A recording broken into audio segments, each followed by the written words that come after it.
So I'm focusing on the Imperial Hotel, which was first commissioned in 1915, demolished in 1967 in November, just before the 1970 Osaka Expo and the rise of high-rise buildings.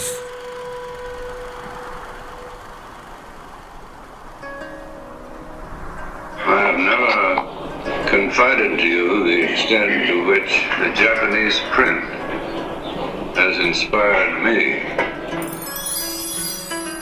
I never got over my first experience with it, and I shall never probably recover. Frank Lloyd Wright.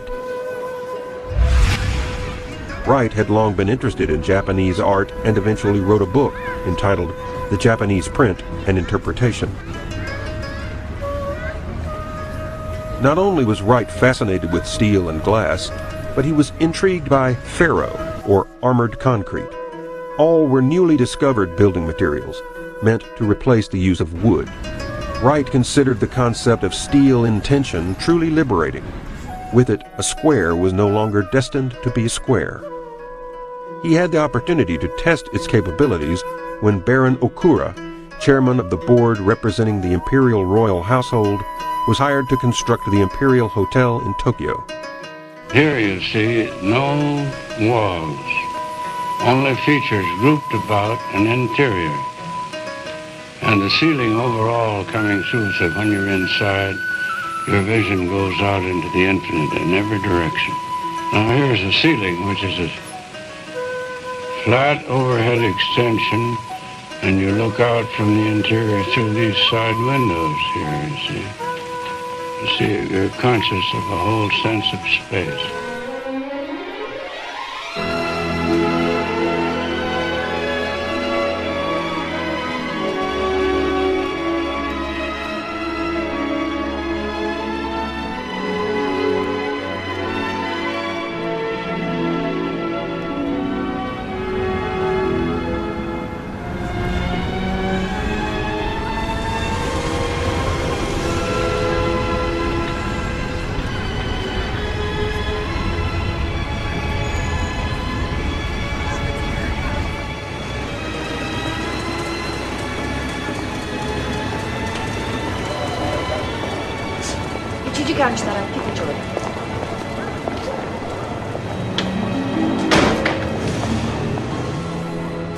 First of all came this new sense of space as the reality of the building.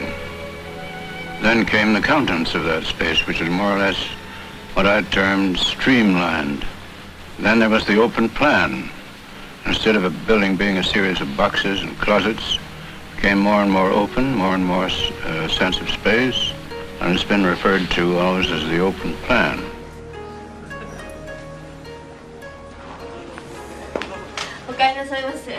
This shop probably saved my life. The hotel was designed by Frank Lloyd Wright. And after the earthquake, it was one of the only buildings in the area left standing. My shops in the Ginza and in Yokohama were piles of rubble, like my house. That says the Jewel of the Orient, and talks about it being a blending of both East and West, or actually that it is neither of the East nor of the West, but that perfect blending. 新しい東亜を打ち立てる銃声が龍城港に響き渡ってから早くも10年。9月18日、シナ事変下、ひとしお意義深き満州事変記念日を迎えました。この日、東京では賢くも高松宮殿下の大輪を仰ぎ立て祭り、李満州国大使主催のもとに記念晩餐会が帝国ホテルで開かれました。The readily available and abundant supply of lava was used as the primary building material. Wright ignored the fact that using lava for an upscale hotel was considered sacrilege in Japanese culture. It was especially shocking that he wanted to use it to build a hotel for the royal family. Neither East nor West becomes very important, I think, in understanding the greatness of the Wright design and not putting him into a category, but really understanding this international experience that you would have had at the hotel. Wright also saw Tokyo as a unique challenge to the entire field of architecture, given that earthquakes were an almost daily occurrence, and even a small quake could cause damage and kill people. Taking his own advice to know the client and the environment before beginning work, Wright learned as much as he could about Japan. Firsthand, among other things, he discovered that thousands of Japanese had been killed, murdered, he called it, by roof tiles falling during earthquakes. His solution was to replace roof tiles with a light, hand-worked copper roof. After all, as he asked, why kill more? My father was in Japan on business in 1923 when one of the worst earthquakes that the world has ever known struck there, killing more than 140,000 people. Fortunately for my father, he was staying at the Imperial Hotel in Tokyo. The Imperial sustained some shock damage but remained standing because Wright had seen that it was built to withstand earthquakes.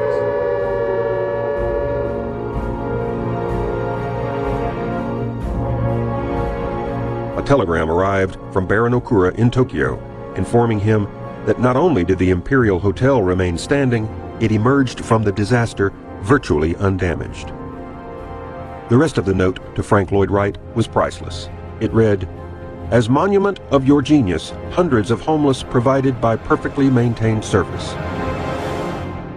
Not only was the hotel still standing to provide its patrons safe haven, but it was pressed into service providing sanctuary to the newly homeless on its terraces. Because of the Imperial Hotel's large pool, the only available water source was inside the Imperial. The bellboys formed a bucket line, drawing water from the pool for those in need, and to extinguish fires. Like many, Baron Okura had lost just about everything else, but the Imperial Hotel remained.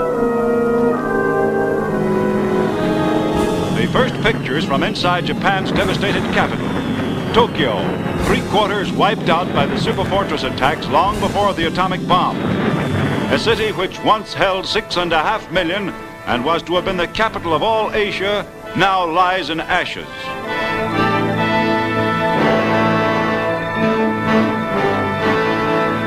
Outside the Emperor's palace, almost wholly untouched in the American bombings, a few Japanese subjects worship. Overhead, American planes patrol.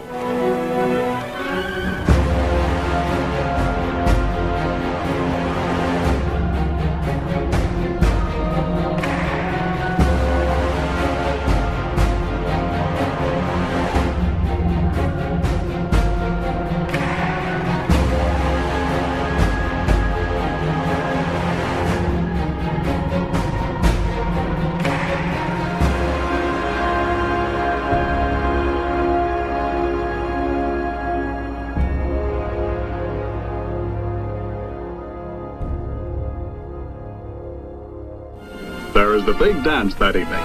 As you watch the graduation party, you can't help but wonder if you are really very far away from home.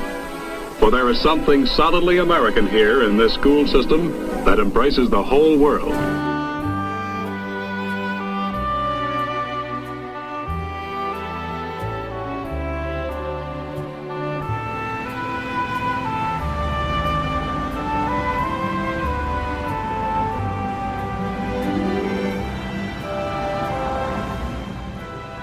This incredible experience of entering into a world shaped by these materials, the Oya stone, a whole world of furniture, china, that are ordered and composed, but in a very dynamic way.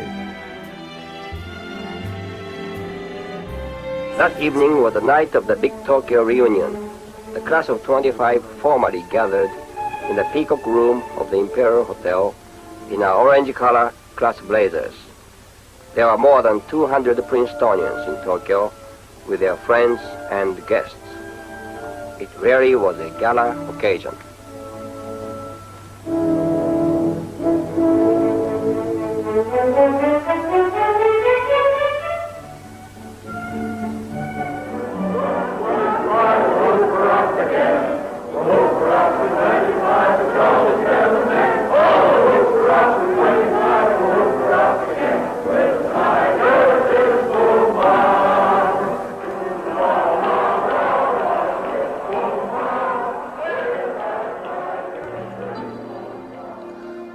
えてますね、僕高校生の時。これも覚えてます行ってれば見てたんだけど、ロータリークラブの総会を僕ボーイスカウトで高校生なんか道案内のボランティアした時ここだったんですよ。今ね明治村にライトの建築のね。そう僕も明治村に行って初めて入って、この当時に入りたかったと思って今思えば。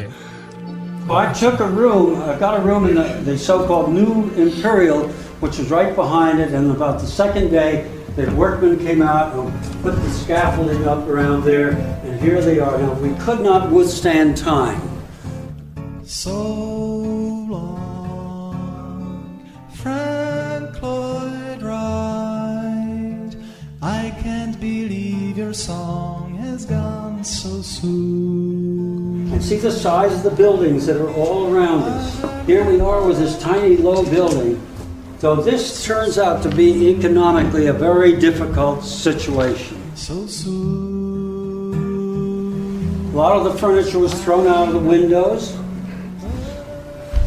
The workmen separated everything. It just hurt me so. I was crying. I didn't take enough pictures. You never can take enough.